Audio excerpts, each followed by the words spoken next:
Hello, and welcome to episode 9 of the Abundant Mother podcast. As always, I am your host, Alexa Oliveri, and I am so grateful for you to be listening and in this space with me now. Welcome. Well, today we have a very hot topic to discuss, and that is about money. This is about feminine and money, motherhood and money, feminine flow and wealth. What are these two things going to do, and how are they going to integrate in our conversation today? Well, without further ado, we're going to get into it. So, what does money mean to you in this life? Probably a whole lot. Okay? We are born in an age and in an earthly plane where money is an energy that is constantly in give and receive. But we as a society, we as people have built up so many constructs around money that we have created a block for ourselves, for our society, for the way that we look at things. I mean, let's just extrapolate kind of what's going on in our world today. We have opinions about people that have made more wealth than we have on where they should or shouldn't be spending their money. We use words like dirty money. We say money doesn't grow on trees. We have this negative connotation when we're speaking about it. And it's a taboo thing. I mean, people that win the lottery go to pick up their check with masks on because they're fearful of how bringing in the energy of money will change their family dynamic. I mean, that's pretty wild, right?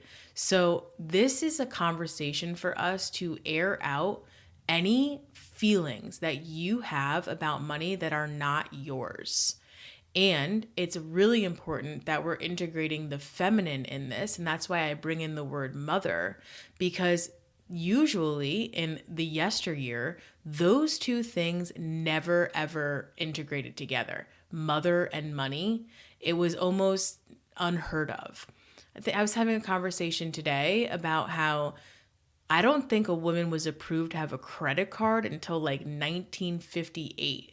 Like, that is not that long ago, and that is crazy to think about, okay? So we're in this society where feminine wisdom is rising, and specifically what I like to call motherly wisdom, and that is rising. So our old mentality is that we had to grind in order to make money. I've literally been told, like, grind it out. Put your nose to, put your nose to the grindstone. Like, all of these things in my corporate career, like more work. That is valued. It's actually valued to sit at the office longer in a corporation. You are looked at as more powerfully. You're looked at as more of a leader. You're looked at as more in the know of the business simply for just staying somewhere for a longer period of time. That is insane. And I used to do that. When I was climbing the ladder, I literally would stay purposefully at the office hours after 5 o'clock because I wanted it to be known that I was there to climb the ladder. I wanted it to be known that I was there for success. And I am not downplaying or dissipating putting in work by any means. I am all about putting in work. I'm putting in work right now. It's 9:15 on whatever night of the week that this is, and I am recording this podcast. But I'm doing it out of joy. I'm doing it out of fun. I'm doing it out and because something needs to come out of me. I'm also doing it because I've cared for my children for the last however many hours. They're safely tucked into their bed right now. They're sleeping. So this has opened up a window and a pocket of time for me. It's not that I've been sitting here grinding it out since 6 o'clock this morning and I'm going to give myself a medal for, all of this work that I put in for this day. And so that is a part of my story where I just know in my corporate experience that, you would equate more money with more hours. And shouldn't it be that it's more efficiency for more money? Shouldn't it be, or I don't even want to use the word shouldn't it, but like, isn't it true that the easier that we make things, the more things come naturally to us, that just naturally we're expected to receive more in energy from that? Like, just think about that for a second. Like, instead of like sitting there, like, boom, boom, boom, like constantly hammering, hammering, hammering, and it's like, oh, okay, this equates to more wealth. Shouldn't it be like one big, huge, like sledgehammer down, like, got the nail in, okay, thanks for the cash, like, now on to my next thing? And so I feel like the whole movement of mothers creating their own schedules and making an income for their family and creating their schedules in a rhythm that feels good to them is this new wave of being. And so it is, period. We're programmed by this matrix that we're living in this society that we're living in that pushes out work constantly. I mean, from the time that we're little kids, I've seen and witnessed and experienced kids getting like tutors in kindergarten and all the way through. And it's like, what school are you going to? What extracurriculars are you working on? Like, how much work are you doing to get into this amazing school where they're going to work you. So then when you're out of this school, you're going to get a job that's going to work you around the clock, right? It's like, whoa, is this the true purpose of life? Or is the true purpose of life to truly put your energy into something that you're passionate about, to truly work? Like, I love working, but I don't love working and beating myself down in order to prove something. And I don't love the notion that I have to work this crazy amount of hours and time and schedule in order to receive income. I just like absolutely rebuke that thought process. And so today is extrapolating how we are bringing in femininity into what was once a masculine concept and a masculine structure, which is that of money. And the analogy that I want to bring in right now is I was reading a new book a few months ago, and it came up and through me today in a session that I led with a client, and it's relevant for what I'm speaking about to you now. And that is in the Hindu religion. There are multiple gods and goddesses that represent divine masculine and divine feminine. And one of those goddesses is the goddess of Durga. And how this author described Durga is that she is riding in on a lion, and she is wild, and she has a strong voice and a strong roar, and she knows her boundaries.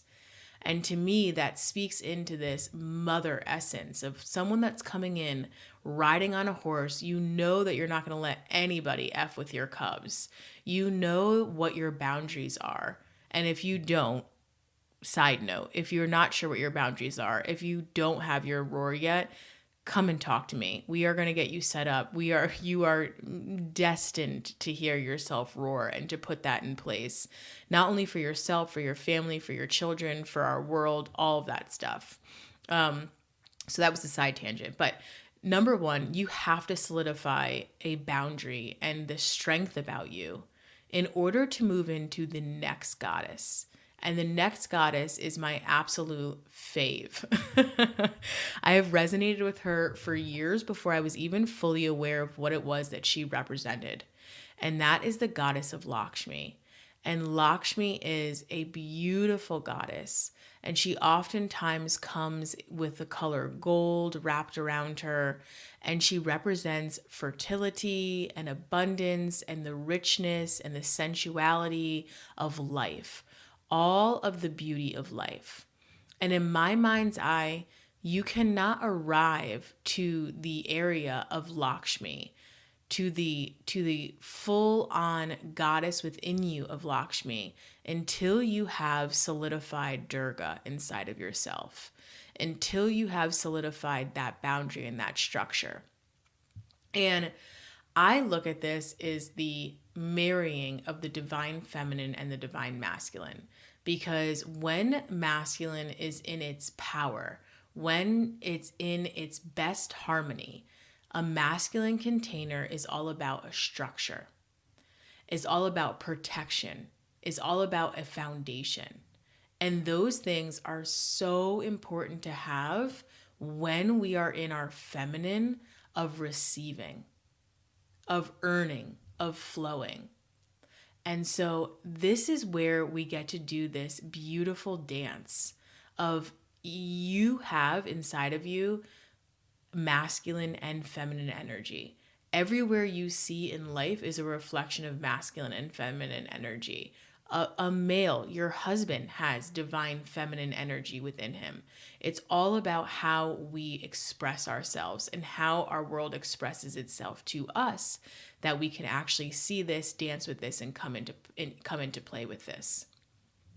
So if you are a mama that is looking to bring in this femininity, bring in this money, bring in this richness, which you 1000% deserve, point blank, period, then what we need to do is set up a masculine structure in order for you to receive.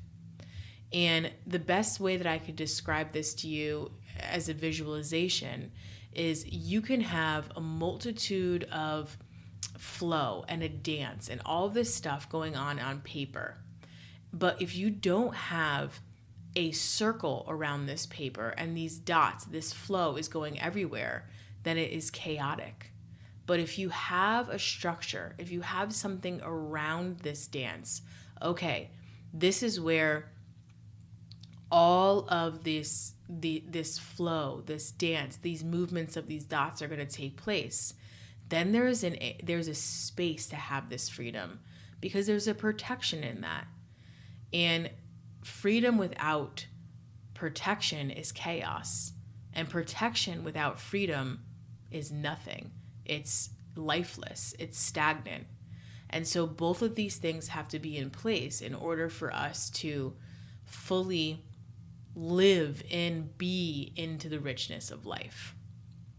So that is an analogy that I want to bring into the forefront of your brains and your heart about, not only is it possible for me in this new way of business, in this new way of being, in this new modern world, for me as a mom to bring home money so that I could be more present with my children, so that I could be gifted freedom of experience. It is also required for us to change the way that our society has been programmed. I mean, I'm speaking from the United States, and especially in the United States, the culture is work, work, work, work, work. There are other parts of the world where work is not as valued as spending time with family or your community or your culture. And there's definitely something to be learned from that. But I think that there's a value to work when it's not done to extreme exhaustion, when it's not done through extreme grind, when it's done from that place of passion. And so you are here to birth that new way. You are literally listening to these words, which means that it is inside of you to birth this new way. And it is not easy because the programming is so in depth on how it is and how it was that people have made money these days. But it is absolutely worth it, because think about all of the roles that a mother has. She is the creator. She is the planner, the event planner, the manager, the chef, the chauffeur, the psychologist, the coach, the confidant, all of these things, the leader. And those are necessary skills and values to be bringing in, not only into your home, but out into the world too, to be touching other people, to be making an impact in a different sort of way. And so this is your message, that you are meant to do this, that you are meant to integrate this feminine and masculine, that you are meant to ride on the lion as Durga does and state your boundaries and hold them so that you could bring in the beauty of Lakshmi, that you could bring in the richness of Lakshmi and the abundance and the fertility and the sensuality. And that richness, that fertility, that sensuality is going to look different for each one of us. The amount of money that each one of us desires is different. The amount of abundance in peace or alone time is going to be different for each of us. The amount of time we value being with family is going to be different for each of us. It is all uniquely, beautifully different. But the point of this is for you to be clear on what it is and what it means for you. Be clear for what it is and what it means for you. And so this is the start for you to look back on, maybe how can I reconstruct the way that I have defined work and money? What are ways that I maybe overdid it in my career? What are ways that I'm tapped out now that need to be changed? How am I feeling this overworked in my body? How is this showing up in my life? Am I carrying around extra weight? Have I not been able to move my body? Am I not drinking enough water? Am I stressed out at night? All of these things are going to give you signs because they are symptoms of a greater issue that you're here to shed. And so this, as always, when you're listening to me, is an internal journey to think about, what is it that I do with this information? And what is it that I'm needing to shed in order to step into what is it that I'm looking to bring in? Now, I'm going to leave you with that for now.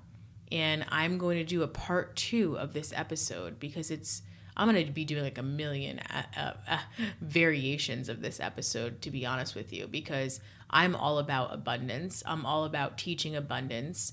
And I'm all about empowering women to step into their financial fluidity, their financial win, their financial, holding the gold above their head, whatever visualization feels good for you. That is what I'm about, and that's what I'm here to teach, because I think that creates more of a free society. I think that creates more of a harmonious society when mothers can actually be with their children and not feel any guilt when they're sick, or when they have to pick them up early because of an early school closing, or when there's a sports game that they want to attend and it's conflicting with a meeting. We shouldn't have to deal with those types of conflicts. We should know where we want to be and where we're valued to be, and be able to be flexible in what that looks like for each of us. And so that is why I'm never going to stop talking about this topic. And this is the first conversation of many. And so I wish you the very best on your journey. And I'm here cheering you on and knowing that it is totally possible for you to have and hold the life that you dream of. It 100% is. So let's go out and not only see it, but be it. Sending you all the love.